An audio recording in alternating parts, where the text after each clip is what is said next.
क्या बात है। और वो गाना सुन के आप लोगों को भी लगेगा कि हाँ ये भी प्रेम का गीत ही है। सही बात है। ना कोनो हाथ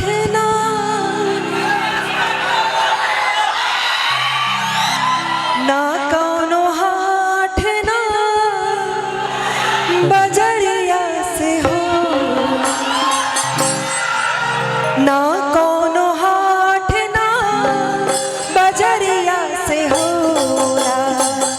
उमरिया के रोग है नजरिया से होला, उमरिया के रोग है नजरिया से होला।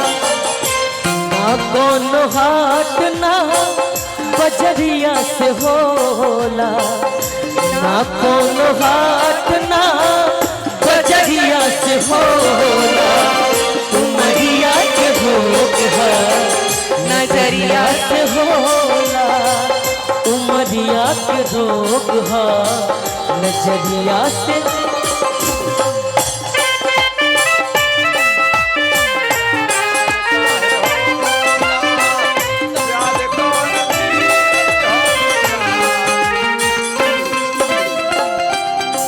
केहू दुनिया में नहीं खे तोहरा सिवा, तोहरा सिवा प्यार में की गोरी, हम बेवफा हो, हम बेवफा, चाहे बतिया तू माना चाहे मत माना हो, मत माना हो, प्यार में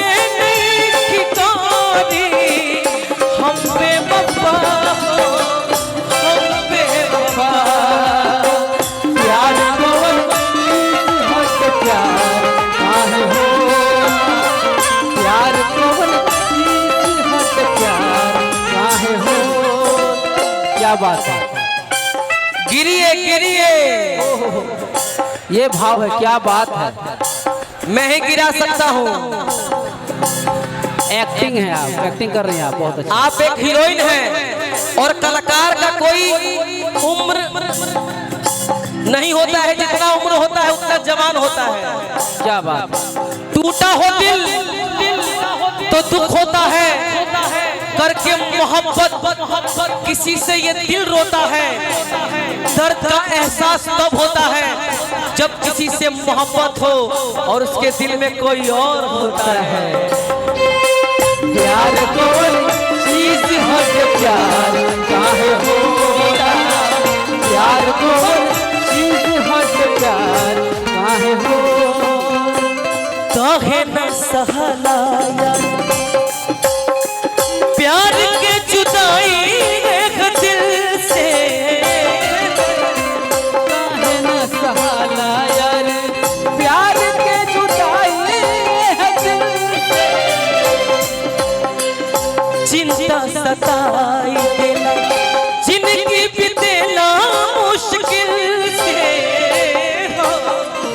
चिंता सताई देला जिंदगी बीतेला मुश्किल से,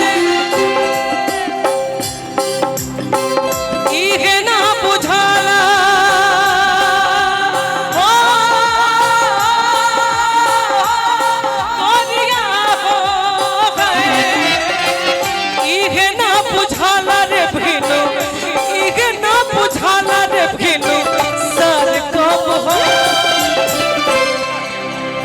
एक बार वहां जाइए। हेलो सरकार चिरौरी गिर दे तो क्या करबो, बजा दे। हम सबको गले मिलने के लिए नहीं बोलते हैं, तो अरे के जानता रखना ये एक्टिंग है। कारदान लोग जानता जितना तेज दौड़ के आइएगा एक बार प्यार से हमको मत छुइएगा, अपना सर यहाँ रख दीजिएगा, बस दौड़ के आना है। जैसे फिल्म में किसी के लिए आप दौड़ के आती हैं, मान के चलिए क्योंकि अभी आपके सामने दिनेश लाल यादव निरहुआ खड़ा हो, है और दक्षिण में हम कल निशा पांडे जी के मत तरफ देखी, वहाँ के प्यार में पागल है खुद। अच्छा नहीं हुआ जी के वो नहीं देखा था नहीं अगर न मिलते इस दुनिया में लेते जन्म दोबारा, अगर न मिलते इस दुनिया में लेते जन्म दोबारा, जन्म जन्म का साथ है हमारा तुम्हारा, वो तुम्हारा हमारा, जन्म जन्म का साथ है हमारा तुम्हारा, वो तुम्हारा हमारा। अरे प्यार काहे होला,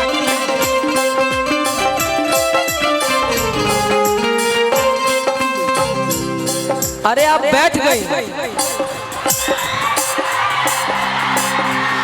पब्लिक की फरमाइश है, खत्म नहीं हुआ है, खत्म नहीं हुआ है। अरे पीछे में छोड़ के भाग गई। पब्लिक की फरमाइश है ये, हम कहाँ सकने को बोल रहे हैं, खत्म नहीं हुआ इधर। बीच में छोड़ के क्यों भाग गई? क्या बात है, ऊपर है। अगर न मिलते इस जीवन में लेते जन्म दोबारा, अगर न मिलते इस जीवन में लेते जन्म दोबारा। कुछ कहल चाहता रहा। अरे महाराज जी ने हम फिल्मों